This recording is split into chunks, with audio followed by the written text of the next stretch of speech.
दोस्तों, क्या आपने कभी फिल्टर फंक्शन का यूज़ किया है?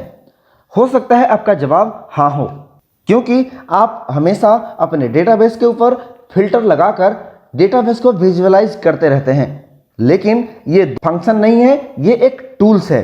लेकिन आज के इस वीडियो में मैं आपको इन टूल्स को एक फंक्शन में यूज़ करके दिखाऊंगा।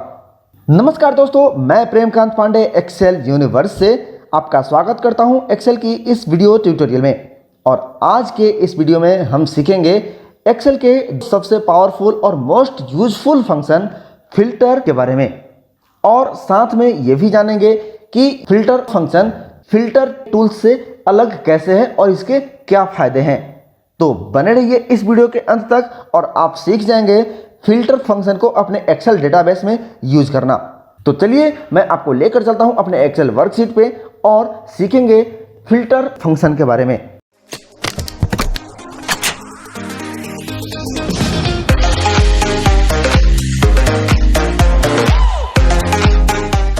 अगर मैं आपको बोलूं कि यहां दिए गए डेटाबेस में से किसी एक स्टेट का डेटा बिना फिल्टर और कॉपी टूल्स का यूज किए मुझे किसी दूसरे सीट या इसी सीट के किसी दूसरे रेंज में लाना हो, तो क्या करेंगे?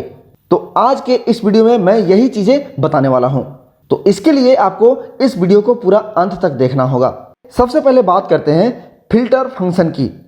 अगर हम इस डेटाबेस में फिल्टर लगाकर किसी एक ब्रांड जैसे आसूस को सिलेक्ट करूं, जो कि एक लैपटॉप ब्रांड है, तो यहां सिर्फ और सिर्फ आसूस का डेटा दिखेगा। अब आइए इसी काम को हम फिल्टर फंक्शन से करके देखते हैं।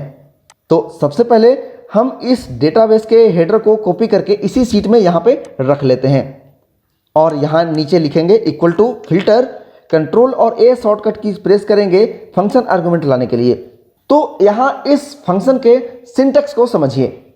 यहां सबसे पहले देना है अरे। अरे का मतलब वो डेटाबेस जहां से हमें डेटा को फिल्टर करना है। इसके बाद इंक्लूड, जैसे मैंने आसूस ब्रांड को फिल्टर किया था फिल्टर टूल्स का यूज करके, तो हमें यहां भी इसमें इंक्लूड में उस आसूस ब्रांड को देना है। लेकिन उसके पहले यहां पे आपको उस कॉलम को सिलेक्ट करना पड़ेगा उस डेटाबेस में जिसमें आपको ये आसूस ब्रांड मिलेगा। तो हम इस पूरे ब्रांड नेम वाले कॉलम को सिलेक्ट कर लेंगे। अगर मान लीजिए मुझे ये स्टेट वाइज डेटा चाहिए होता तो हम इस स्टेट के डेटा को सेलेक्ट करते हैं, इस स्टेट वाले कॉलम को सेलेक्ट करते हैं। तो फिलहाल मुझे आसूस ब्रांड का डेटा चाहिए, तो हम इस ब्रांड नेम वाले कॉलम को सेलेक्ट करेंगे और यहाँ पे इक्वल टू साइन देने के बाद डबल इन्वर्टेड कोमा के अंदर वो आइटम नेम या वो वैल्यू जिसे फिल्टर करना है उसे लिख देंगे। जैसे मुझे यहाँ आसूस का डेटा चाहिए तो मैं यहाँ पे आसूस लिख दूंगा। इसके बाद ओके। अब यहाँ जो भी रिकॉर्ड आपको दिख रहा है वो आसूस ब्रांड का है और आसूस ब्रांड के अंदर जो जो रिकॉर्ड होंगे वो यहाँ पे फिल्टर होकर आ गया है। एक बार फिर से देखिए, यहाँ पे लिखेंगे equal to filter, control A press करेंगे शॉर्टकट कीज फंक्शन आर्गुमेंट लाने के लिए। इसके बाद यहाँ अरे में वो डेटाबेस जहाँ से हमें डेटा को फिल्टर करके लाना है। इसके बाद इंक्लूड में इस डेटा रेंज का वो कॉलम जिसके आधार पे हमें डेटा फिल्टर करना है। जैसे मुझे यहाँ इस ब्रांड नेम से डेटा को फिल्टर करना है तो वो रेंज सेलेक्ट कर लेंगे। इसके बाद इक्वल टू साइन देंगे और जो ब्रांड का डेटा हमें फिल्टर करना है वो ब्रांड हम यहाँ डबल इन्वर्टेड कॉमा के अंदर लिख देंगे। इसके बाद ओके और हमारा डेटाबेस यहाँ पे फिल्टर होकर आ जाएगा। अब आपके मन में एक ये सवाल आ रहा होगा कि अगर हमारे पास फिल्टर टूल्स अवेलेबल है तो हम इस फिल्टर फंक्शन को यूज क्यों करेंगे? कभी कभी आपका डेटाबेस इतना बड़ा हो जाता है कि उसमें फिल्टर टूल्स काम नहीं करता। मैं आपको एक फाइल दिखाता हूं। जैसे मेरे पास यह एक एक्सेल फाइल है। अगर मैं इसमें फिल्टर लगाऊं तो आप देखिएगा यहाँ पे दिख रहा है नॉट ऑल आइटम्स शोइंग, मतलब आपको यहाँ पे कुछ रिकॉर्ड्स नहीं दिखेंगे, जबकि यहाँ करीब 2 लाख के आसपास रिकॉर्ड हैं। अगर इससे भी ज़्यादा रिकॉर्ड्स आपके फाइल में हों तो आप वहाँ फिल्टर लगाएंगे तो आपकी डेटाबेस या आपकी पूरी की पूरी फाइल ही हैंग हो जाती है। तो इस परेशानी से बचने के लिए हम इस फिल्टर फंक्शन को यूज करेंगे। मान लीजिए मुझे इसमें से किसी एक एसटीके नंबर का रिकॉर्ड्स दूसरे सीट में फिल्टर करके लाना है, तो सिंपल हम यहाँ वो नंबर यहाँ से कॉपी करके पेस्ट कर देते हैं किसी एक सेल में। उसके बाद यहाँ इस डेटाबेस से उसका हेडर भी कॉपी करके यहाँ पे ला देंगे और यहाँ पे लिखेंगे equal to filter, control A shortcut key press करेंगे फंक्शन आर्गुमेंट लाने के लिए। इसके बाद अरे में ये पूरा का पूरा डेटाबेस दूसरे सीट में जो है हमारा, उसके बाद इंक्लूड में वो कॉलम इस डेटाबेस का जहाँ से हमें डेटा को फिल्टर करना है। तो हमें एसटीके नंबर से डेटा को फिल्टर करना है, तो हम ये पूरा का पूरा कॉलम सेलेक्ट कर लेंगे। इक्वल टू साइन देने के बाद वो नंबर वाला सेल जहां हमने उस नंबर को कॉपी करके पेस्ट किया था, और जैसे ही हम ओके करेंगे हमारा डेटा ऑटोमेटिकली यहाँ पे आ जाएगा।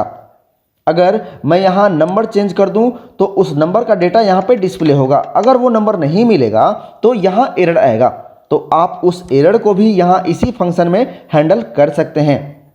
सिंपल इस फंक्शन को एडिट मोड में लाएंगे और यहाँ पे एक लास्ट सिंटेक्स है इफ एम्प्टी। इसमें आप वो वैल्यू लिख दें जो आप इस एरर के बदले में डिस्प्ले कराना चाहते हैं। जैसे मैं यहाँ लिखता हूँ वैल्यू नॉट फाउंड और इंटर। अब आप देख सकते हैं कि ये नंबर यहाँ पे इसको नहीं मिला, तो ये यहाँ पे लिख रहा है वैल्यू नॉट फाउंड, जो हमने इफ एम्प्टी में दिया था। तो आप समझ गए होंगे कि कैसे हम अपने डेटाबेस में फिल्टर फंक्शन को अप्लाई कर सकते हैं। आइए कुछ और एग्जांपल्स देखते हैं इस फिल्टर फंक्शन के। तो हम चलते हैं अपने पहले वाले वर्कशीट पे। एक बार हम यहाँ पे फिर से फिल्टर फंक्शन को लगाते हैं। यहाँ पे लिखेंगे इक्वल टू फिल्टर, इसके बाद अरे में ये पूरा का पूरा डेटाबेस सेलेक्ट कर लेंगे। इंक्लूड में मैं अब की बार स्टेट वाइज डेटा को फिल्टर करना चाहता हूँ, तो मैं स्टेट वाले कॉलम को सेलेक्ट कर लूँगा। इसके बाद इक्वल टू साइन देने के बाद मैं चाहता हूँ यहाँ पे बिहार का डेटा फिल्टर होकर आए, तो हम डबल इन्वर्टेड कोमा के अंदर लिख देंगे बिहार, इसके बाद ब्रैकेट क्लोज एंड इंटर, और हमारा यहाँ पे बिहार का डेटा फिल्टर होकर आ जाएगा। जैसे अभी मैंने यहाँ पे एक ही स्टेट का डेटा फिल्टर किया है, अगर मुझे 2 स्टेट का डेटा फिल्टर करना हो तो उसे भी हम यहाँ कर सकते हैं। हम इंक्लूड में उन दोनों स्टेट्स को लिख देंगे, लेकिन उसका तरीका, उसका मेथड कुछ अलग होगा। जैसे यहाँ इन 2 सेल में मैं किसी 2 स्टेट्स के नेम लिख देता हूँ, जैसे बिहार एंड यहाँ उड़ीसा। अब यहाँ लिखेंगे इक्वल टू फिल्टर और अरे में ये पूरा का पूरा डेटा रेंज। अब हमें जो भी करामात दिखानी है वो इंक्लूड वाले आर्गुमेंट में। तो सबसे पहले हम यहाँ पे एक ब्रैकेट ओपन करेंगे और यहाँ ये स्टेट वाला कॉलम सेलेक्ट कर लेंगे। इसके बाद इक्वल टू, और यहाँ पे हम पहला वाला स्टेट का सेल सेलेक्ट कर लेंगे जिसमें बिहार लिखा हुआ है। उसके बाद ब्रैकेट क्लोज। अब फिर से हमें यही काम करना है, लेकिन इसके पहले यहाँ पे प्लस साइन देंगे। इसके बाद ब्रैकेट ओपन और स्टेट वाले कॉलम को फिर से सेलेक्ट करेंगे। इक्वल टू साइन देने के बाद दूसरा स्टेट वाला सेल सेलेक्ट कर लेंगे। इसके बाद ब्रैकेट क्लोज और यहाँ इफ एम्प्टी में लिख देता हूँ वैल्यू नॉट फाउंड। अगर इसको इन दोनों स्टेट्स में वैल्यू नहीं मिला, इन दोनों स्टेट्स का आइटम नहीं मिला उस डेटाबेस में, तो यहाँ पे वैल्यू नॉट फाउंड एरर दिखाएगा। इसके बाद ओके। अब आप यहाँ पे देख सकते हैं बिहार और उड़ीसा का डेटा फिल्टर होकर आ चुका है। अगर यहाँ मैं उड़ीसा को चेंज करके झारखंड कर दूं तो उसका डेटाबेस यहाँ पे आ जाएगा। उसी तरह मैं यहाँ झारखंड को चेंज करके दिल्ली कर दूं तो उस दिल्ली और बिहार का पूरा डेटा यहाँ पे आपको डिस्प्ले होगा। इसी तरह आप ये चाहते हैं कि फिल्टर में इन दोनों स्टेट्स के अलावा एक ब्रांड का भी सेल दिखना चाहिए। मतलब इन दोनों स्टेट में से मुझे ये जानना हो कि एचपी का कितना सेल हुआ है इन दोनों स्टेट में, तो उसे भी हम यहाँ पे दिखा सकते हैं, जो कि आप नॉर्मली फिल्टर में इसे करते हैं। तो सिंपल आप इस फंक्शन को एडिट मोड में लाइए और यहाँ पे इन दोनों स्टेट्स को जो मैंने पहले लिखा था इसे एक और ब्रैकेट के अंदर में ले लीजिए। इसके बाद यहाँ पे स्टार साइन देने के बाद ब्रैकेट के अंदर ब्रांड नेम वाला कॉलम सेलेक्ट कर लेंगे और इक्वल टू साइन देने के बाद इसमें जो भी ब्रांड का डेटा आपको चाहिए, जैसे मुझे एचपी का डेटा चाहिए तो मैं एचपी यहाँ पे लिख दूंगा, लेकिन मैं एचपी की जगह मैं इस सेल को सिलेक्ट कर रहा हूँ और मैं यहाँ पे ही उस ब्रांड को लिखूंगा और हमारा डेटा फिल्टर होकर आएगा। तो मैं इस सेल को सिलेक्ट कर लेता हूँ और इसके बाद ओके। अब यहाँ लिखेंगे एचपी और देखिए यहाँ इन स्टेट्स का एचपी का डेटाबेस फिल्टर होकर आ चुका है। अगर मैं यहाँ पे एप्पल कर दूँ तो हमें बिहार और दिल्ली का एप्पल का डेटाबेस दिखेगा।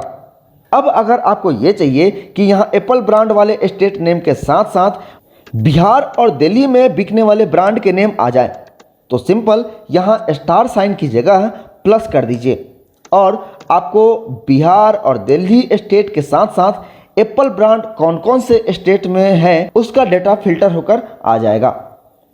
तो इस तरह से ये एक डायनेमिक फिल्टर लिस्ट बन गया।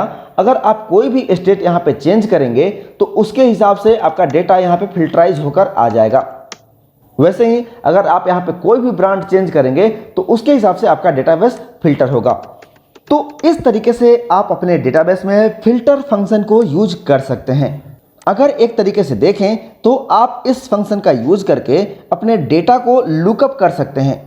जैसे आप वी लुकअप का यूज करते हैं, इंडेक्स प्लस मैच या एक्स लुकअप का यूज करके डेटा को लुकअप करते हैं, लेकिन वहां आपके पास इन फंक्शन में लिमिटेशंस होती हैं कि आपको एक यूनिक रिजल्ट ही मिलता है।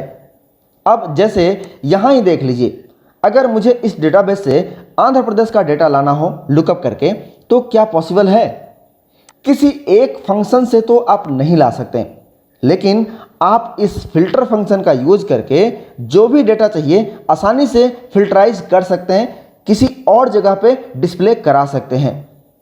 तो ये पावर है इस फिल्टर फंक्शन का। आई होप कि आपको आज का ये लेसन अच्छे से समझ में आ गया होगा।